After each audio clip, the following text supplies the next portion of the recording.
Right, let's get to the markets then. Prateek Agrawal, MD and CEO at Motilal Oswal Asset Management Company, is now joining in. Prateek, it's been tough times. It's tough to negotiate the market. There's so many watch points, what's happening in Middle East, and it's gone on way longer than anyone expected. What are you telling your clients now? Because there is the rupee fall, there is Middle East, there is IT pressure on account of AI. What lies ahead for our markets?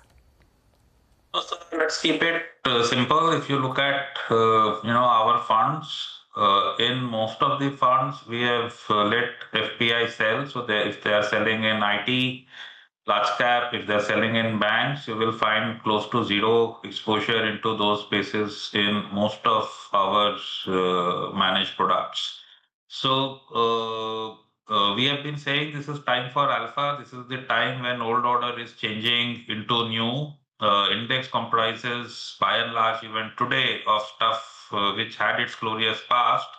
So if you look at our constructs, many of them are actually 90% active ratio. Very little of index in those constructs.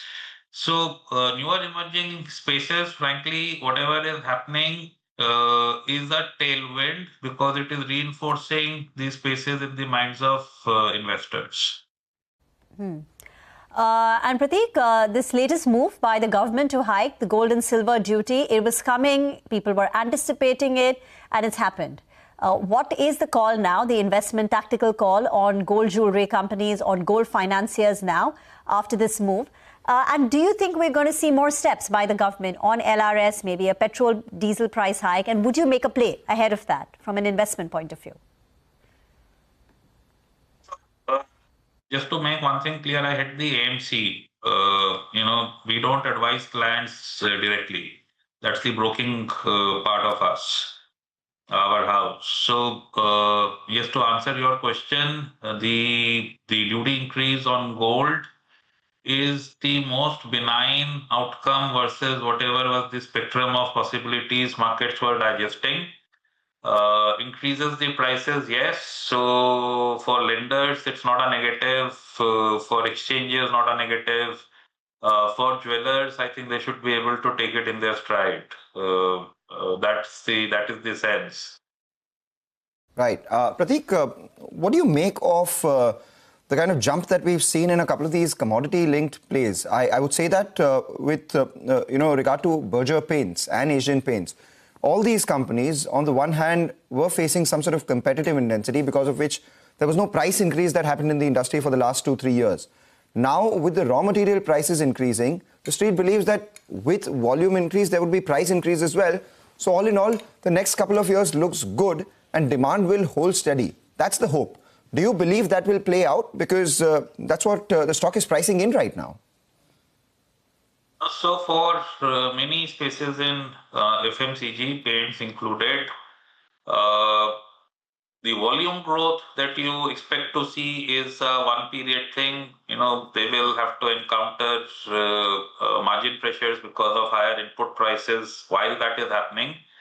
The next year, volume growth won't be there, but if we build a scenario that crude prices will go down, is when the EBITDAs would open up. So for us, it's a trade. As yet the house is not there. So we are a house which is zero. Frankly, FMCG also as yet. Okay, all right. Hi, Prateek. Good to see you, Ben. What kind of measures are you awaiting, though, from the government of India? I mean, there was some uncertainty in the last few days post Prime Minister's speech, and sometimes you've seen this in the past, right? There's a warning that comes in, and as the measures start doling out, then the markets make a bottom, and they're willing to look ahead. So how would you view this? The cautionary stance that came in, now one measure has been announced. Probably we hear about a price hike on petrol or maybe some kind of tinkering with the LRS as well. How would you approach the markets? So all of this is actually good news for these spaces that we are in. So suppose you get a petrol and diesel price increase. Would it not help draw attention to EVs? No, already the Prime Minister spoke of it. Now, in our house, we have zero ICE. We want to back EV companies only. We think that is the future, for example. If oil and gas prices move up, it has repercussions on energy. So you may want to substitute cooking through gas, through electricity, inductions, etc. And the whole electric ecosystem gets benefited. So, which is what we have in a lot of our portfolios. So renewables, transformers, the wiring companies, cable companies, etc. So from every negativity which is there, it forces the policymakers to think through the long term, so that the country is better prepared next time, and that opens up high growth spaces for investing. The same manner, if forex is a concern, would you not expect more focus on indigenization? Yes, take less money through LRS out is okay. I mean, it doesn't impact our markets. I think they will let enough for education, etc., and travel, but otherwise it doesn't impact our markets. But suppose they incentivize more of domestic manufacturing to substitute imports. Again, that's a theme to look for growth investors. We see ourselves as completely growth-focused investors. Prateek, any signs of the domestic investor faith in the markets wavering a bit because of how long it's been since we've got good returns in the markets? Are you picking up anything in terms of the new investors? Because everyone said that, new investors have not tasted a downfall. And when they do, maybe their faith in the markets will get shaken up. Any sort of anecdotal evidence on this? So, see, don't look at the market point to point. It's a journey. Okay, now, except for people who came in at the peak of the market in November, December, January 24, 25, and similarly August, September. So 4 months. Rest of the investors are making money more than other asset classes. So their faith in the market is as yet preserved, right?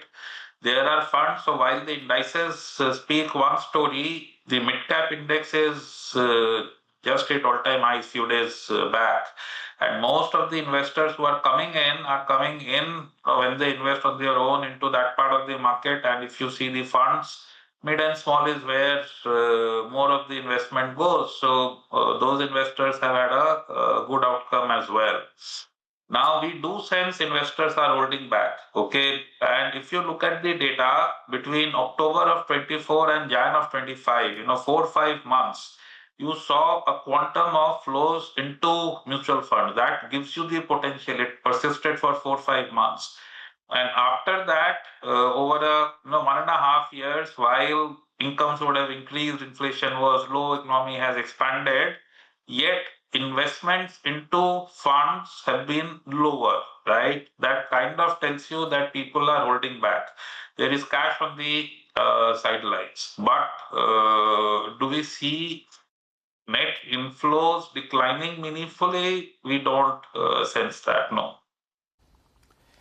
Always good hearing your thoughts, Prateek. Thanks a lot for stopping by. Wishing you a good remainder of the day, and we catch up soon.